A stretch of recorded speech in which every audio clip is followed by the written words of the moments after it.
All right, so thank you for joining us. It is the first Wednesday of the month, and we're back to our regularly scheduled photo time. And tonight I'm going to talk about backups. And while backups are important for our photos, and that's something I normally focus on, I'm going to talk about backups in general tonight. So I'll be covering a few other things in addition to just backing up our photos. So why do we need backups?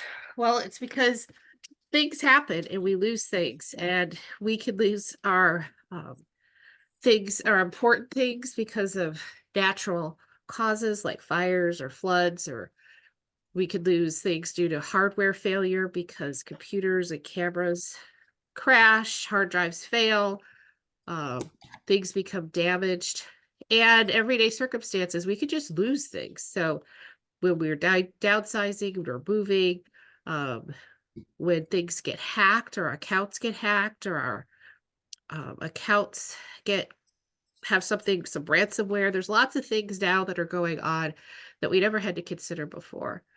So I think the best thing is to be proactive and not reactive, because it's not when you're going to have a technology fail. It's not if you is, it's when it will happen. So Backblaze is a company that I've been utilizing, but they had some information on their website about Backup Day, which was this past Sunday. It's always the last day in March. And they had this information about why should you back up things. So because losing your files is way more common than you think. And it only takes one small accident to destroy everything that's important to you.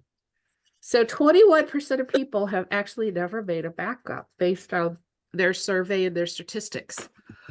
But 113 phones are lost or stolen every minute. 29% of data loss cases are actually caused by accidents. And at any one moment of time, 30% of all computers are already infected with malware.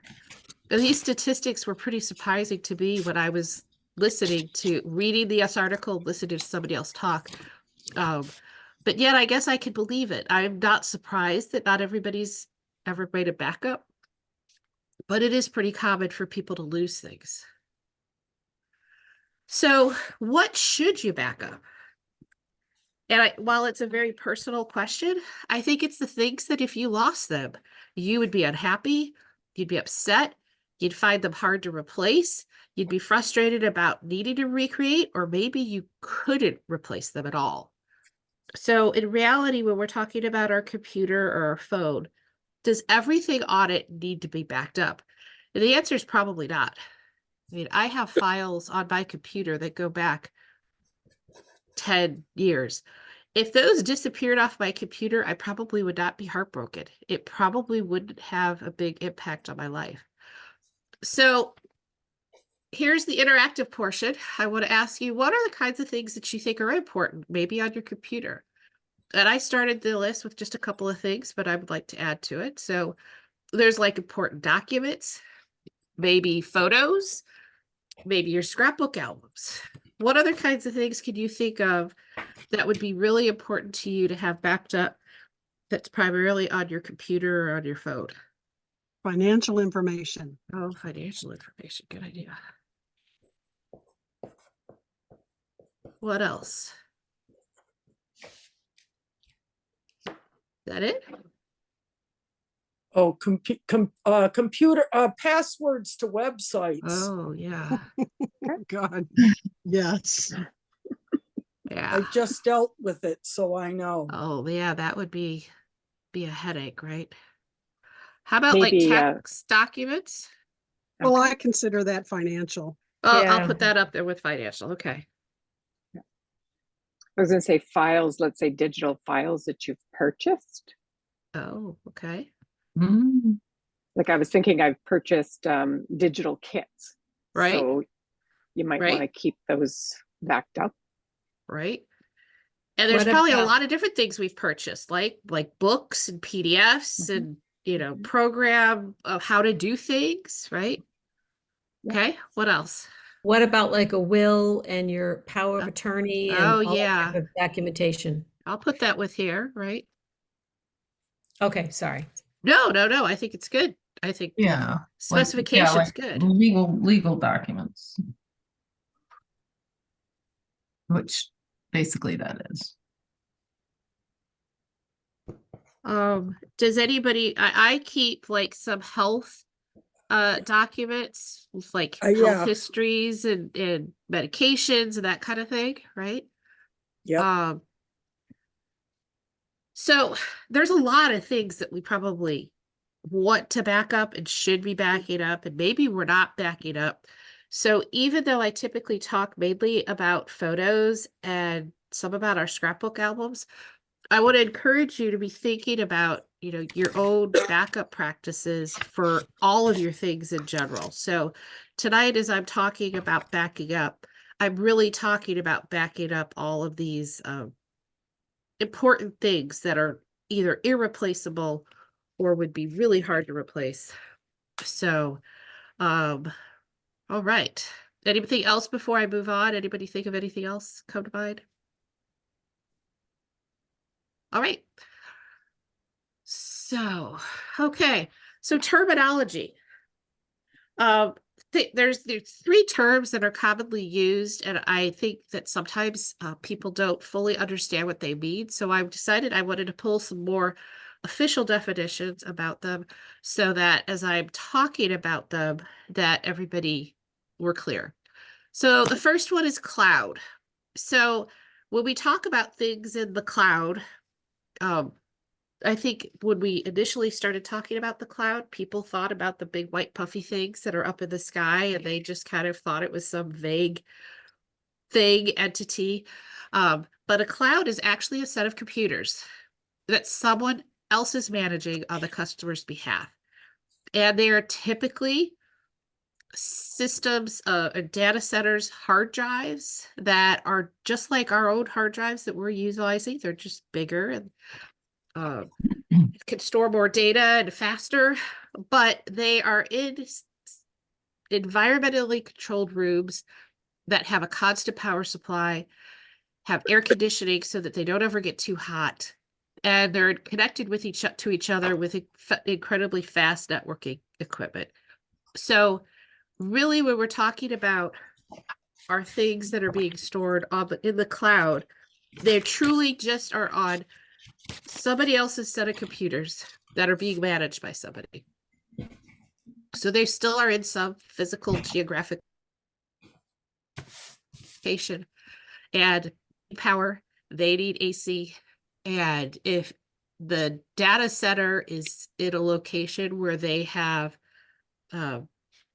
emergencies with weather systems, they can lose power, lose data, have corrupt in the same manner that we can in our own homes.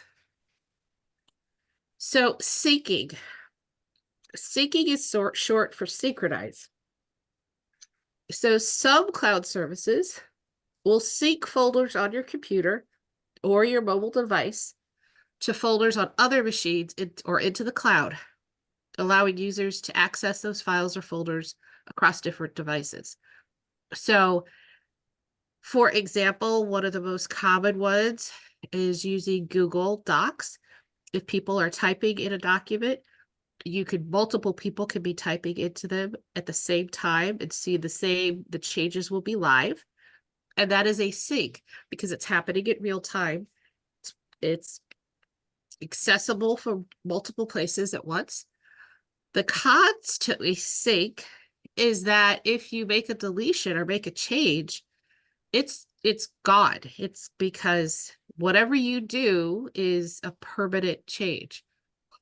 And it is, since it is still sitting on the computer, it's still on a network, it still has connection to the internet, it can be vulnerable to ransomware and malware. And once it's corrupted, the files are corrupted and they're corrupted on both ends. So if you download that file onto your device and it's corrupted with some kind of malware or ransomware, you're going to download that to your device.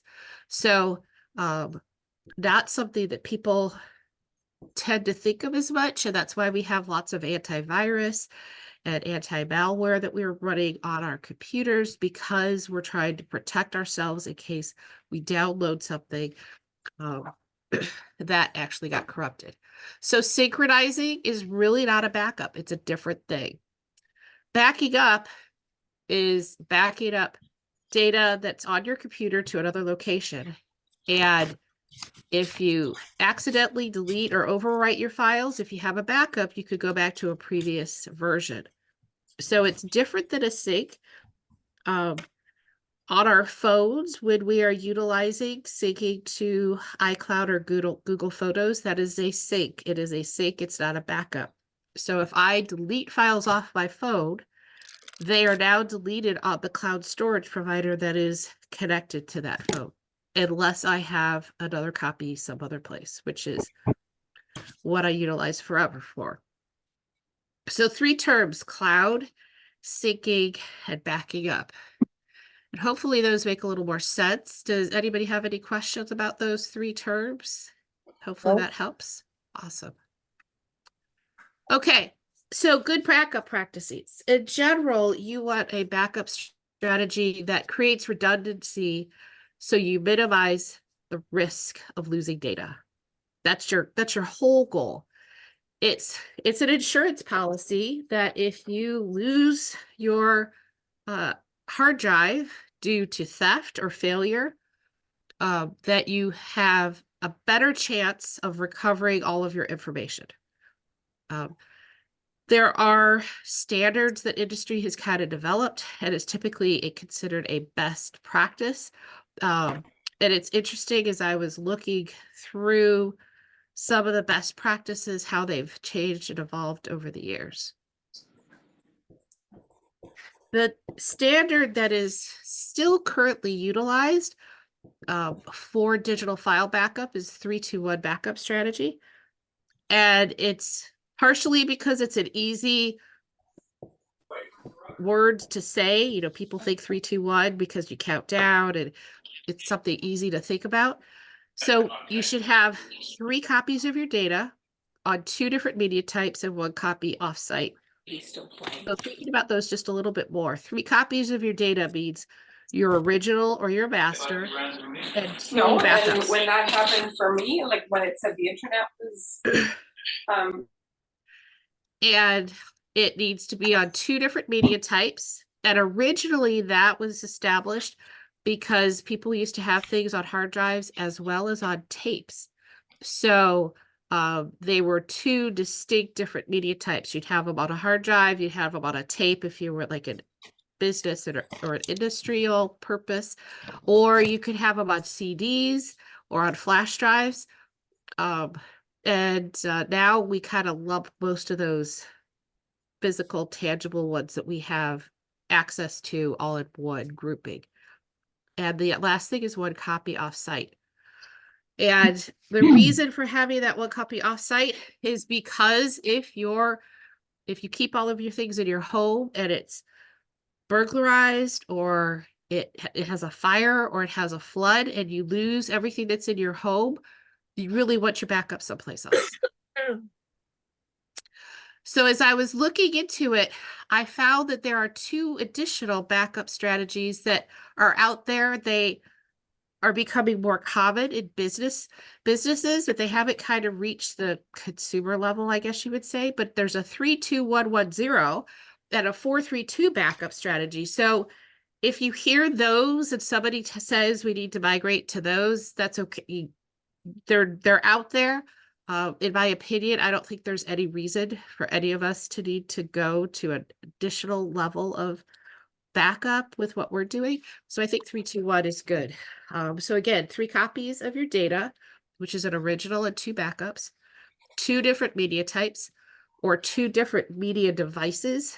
You don't want your original and your backup all stored on the same physical hard drive. And 1 copy stored at an offsite location. So some other considerations. How frequent do you need to back up?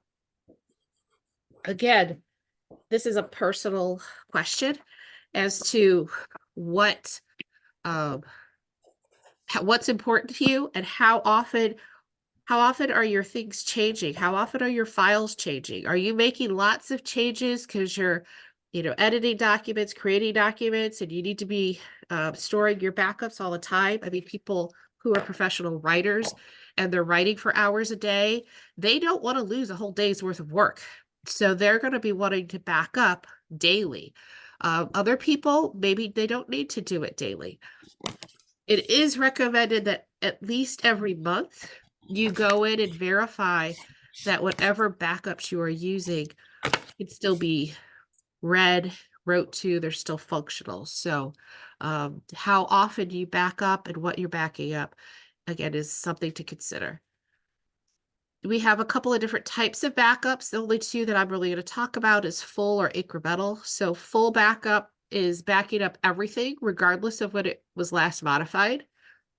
This could be very time consuming if you have a lot of things, but it might be easier if you're just backing up one directory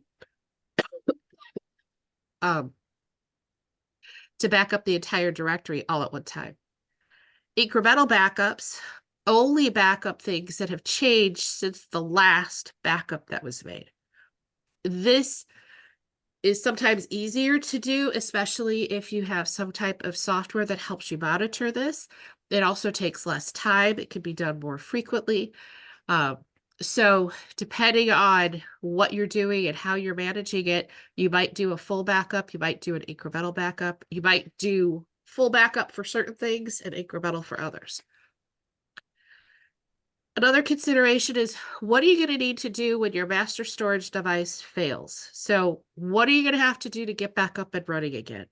If your computer crashes, what is the bare minimum that you have to have and have to deal with and have to do?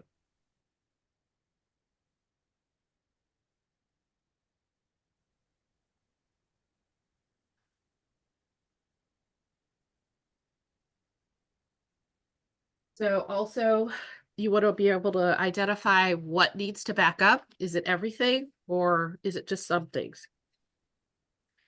And then lastly, where are your backups stored?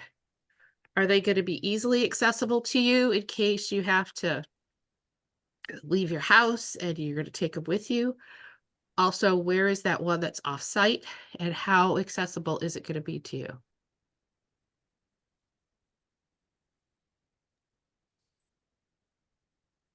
All right, computer backups.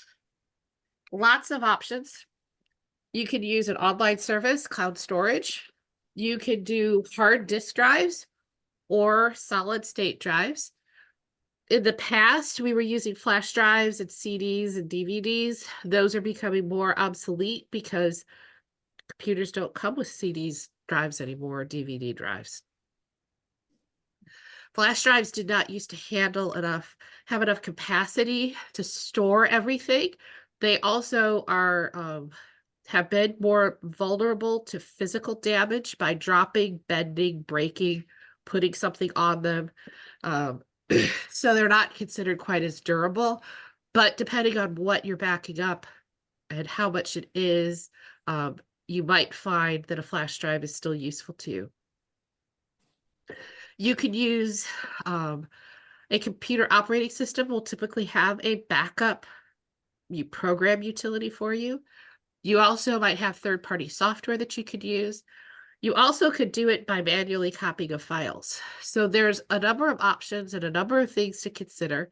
And everybody is different. I'm not saying that there's any, that you have to do it one specific way, but I think it's something to consider. What is in your backup strategy and what are you using? Anybody who participated in our World Backup Day on Monday, the webinar was co-hosted by some people on my Forever team, and we had a speaker there from Backblaze who was very informative and helpful in talking about Backblaze. Backblaze is a cloud storage provider, and I do utilize their services, and I'm happy to talk with you guys about that later on if you want some more, have some questions. There's also lots of good information out there, and I can supply some references about different types of drives, different sizes of drives. The current standard to be recommended are solid state drives. Those appear to be the best of the external drives that we have available to us. So the reading and writing time for drives, as well as their storage capacity, are things for you to consider as you're purchasing them. Other things to back up include your smartphone. And many a times we're actually doing a sync of our smartphone. We're not actually backing up. And I would consider these backups to be incomplete if they're not including your photos and your documents that are there. So sometimes we download PDFs or download documents onto our devices, be it a tablet or on a phone. And if those documents are important to you and they're not captured or saved someplace in the backup of your phone, then it's really incomplete and you're going to lose it if something happens to your phone. The other technology backup that's important to consider is a website. So if you have your own business website or a blog or something like that, and something happens to your website or the server that it's on, it's a good idea to have all that information backed up somewhere so that you could get the website back up and running. That may not be pertinent to everybody who's here tonight, but it could be pertinent to some other people. So thinking about 3-2-1 backup strategies, if you start out with everything being stored on your computer as being your master, couple of different backup options. You could have 2 external hard drives with copies, and you take one at home that's not connected to your computer, and you take one off-site, and you're going to want to probably do this every month, but you want to anticipate replacing your hard drives every 2 to 3 years. The lifetime of hard drives is varying. It used to be 5 to 8. Now they're saying 2 to 5. But just expect that you're going to want to replace them. You probably want to replace them before they fail as opposed to, after they fail. But you may not get any warning, which is a challenge. You could do 2 cloud storage backups. Now, they should be with different companies because most companies only store 1 copy of your data because they're syncing versus backing up, depending on the company. You also want to verify these 2 different companies are actually not using the same servers at the same location. Some of them have huge, there are very, very large servers in a couple of locations in the country, and multiple companies are actually utilizing, the same servers in the same building. So if something happened to the building and you were counting on that as your recovery, and the building gets wiped out in a tornado or something, you might end up with nothing. But it can be really hard to find out from the companies where your specific data is actually being stored. That's not information that they tend to want to give to us. The third option is you could do 1 external hard drive and 1 cloud storage company. So that in some ways is better than that second option of 2 different cloud storage companies. But you'd still have to maintain the external hard drive yourself, and you still want to expect to have to replace it every 2 to 3 years. You're still going to want to back it up monthly. So it still has some things with it that you need to take care of. So a couple of pros and cons to these 3 strategies. So again, the first one was if you do 2 external hard drives with copies, do it monthly at your own time. Leave 1 at home, not connected to your computer. Take 1 off-site, replace it on your own. The pros are you're in control of it. It's probably less money to just have 2 external hard drives. Nobody else can access it unless they're connected to your computer. But the cons are you have to do it all. You need to maintain it and stay on top of it. You've got to do it monthly. You've got to set yourself up for a regular routine. And the other thing, it's really hard to anticipate when your hard drive might fail. I do have a friend who had 2 hard drives fail in succession, one right after another. and she was working on the third and another one failed. So Oh. it was multiple successive failures that happened all consecutively, which does happen, unfortunately. And you just can't, you don't know when it's all going to happen. So scenario 2, and again, this was the 2 cloud storage backups recommended to be with 2 different companies, and that, but it's still hard to know if they are using the same servers or the same geographic location. Pros are that somebody else has to maintain the equipment, and you don't have to do it. There's probably a lower monthly cost to this. The cons are what happens if your payment lapses, what happens to your data, is it gone, how quickly is it gone, if your credit card expires, how quickly do they delete your files. When you upload to the servers, did you give up your rights to whatever you put up there, or are your things private? What are the terms and conditions? And how can you find out details on the company servers? And will you be notified if it changes? So you're giving them your important things, and you have to know, how much you could trust them and how much you need to be aware of things. And then the third storage strategy, where you do one external drive on your own, one cloud storage company. There's pros and cons to both of them, right? So you're still maintaining some of the equipment, some control, but somebody else is maintaining another one.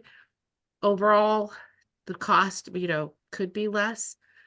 Again, you're still thinking about the fact that you have to stay on top of your own backup, and you still have to maintain it. You don't know what the other company might be doing with your data. Are they keeping it private?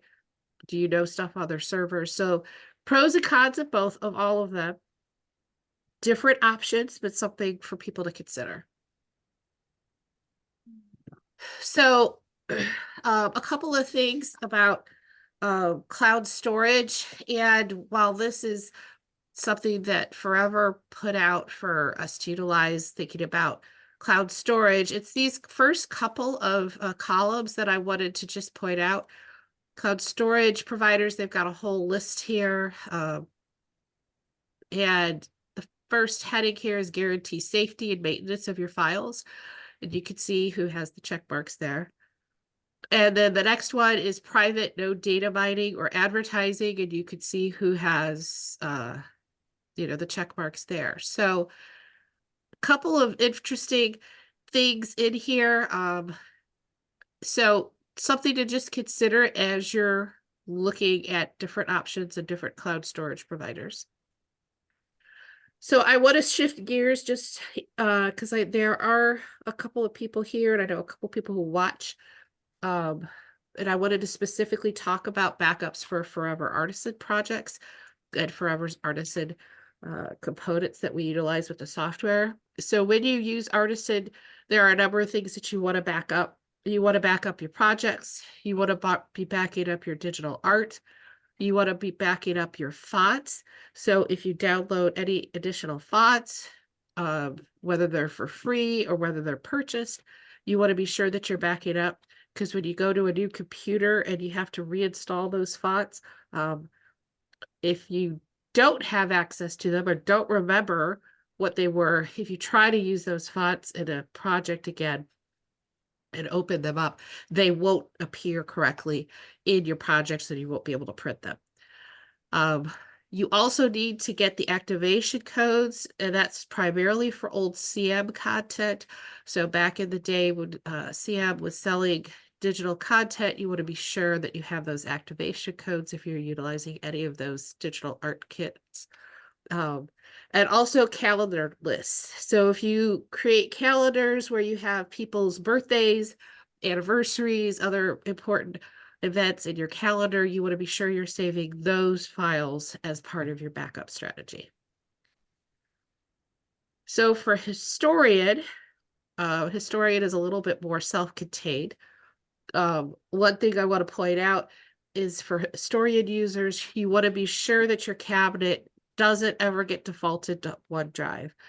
And the reason for that is OneDrive periodically is syncing to your computer, and anytime you have a blip in internet, that cabinet can get corrupted. So you want to be sure that your cabinet is being saved to a local hard drive with your on your computer or an external hard drive that's attached.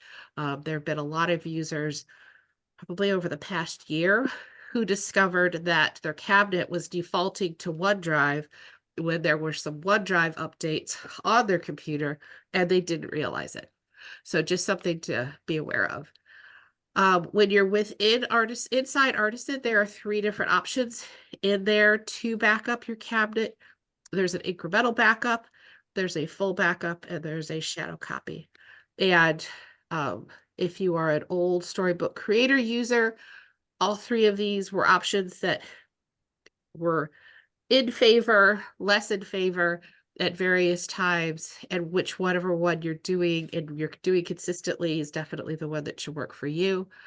The alternative is you could do a file backup of your entire memory vault outside the software just using File Explorer, and you don't even have to do it inside Historian.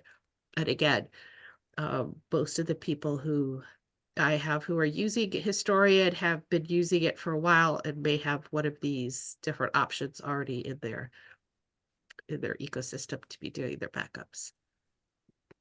So I'd like everybody to consider taking the World Backup Day pledge. And this is what was officially posted about World Backup Day is I solemnly swear to back up my important documents and precious memories on March 31st on World Backup Day. And I will also tell my friends and family about World Backup Day because real friends don't let friends go without a backup. So I hope that if you're watching this here with me live or on the recording, that you will, even though it's after March 31st, that you'll really consider starting to take it into account, these different things with backups, and then you will start working towards backing up your most important documents. So just a kind of a couple of questions for you as a call to action for you to think about, do you follow best practices already of 3-2-1 backups? So it's just a system you're maintaining. It's also, second is, which scenario is really the best for you? Do you have access to external hard drives and you're not using them? Or maybe you need to get one. Maybe you need more information about a cloud storage because you want to talk about that. And then also write down the steps that you need to take in order to ensure that your memories are backed up properly. So I hope that you found that useful tonight. A little different than our normal photo time, but I thought with World Backup Day that it would be an appropriate topic to talk about. And I will pause I'll actually finish up and then I'll stop the recording, and anybody who's here, we can chat a little bit more. But I also wanted to say next time I am going to be talking about the organization of genealogy records, documents, photos in your Forever account, and some methods of organizing that. So if you have records about your parents that you would like to keep in your Forever account, maybe it's some photos of your parents or your grandparents and how to organize those. There's a couple of different methods of organizing those, and I've been working on some of that with my sister to get some of our stuff organized. So I think that was the next topic that I was going to share for next month. So with that, I'm going to stop the recording when I can get the button, but thank you very much for watching, and we will hope to see you next month. Thanks, Kari. Thank you.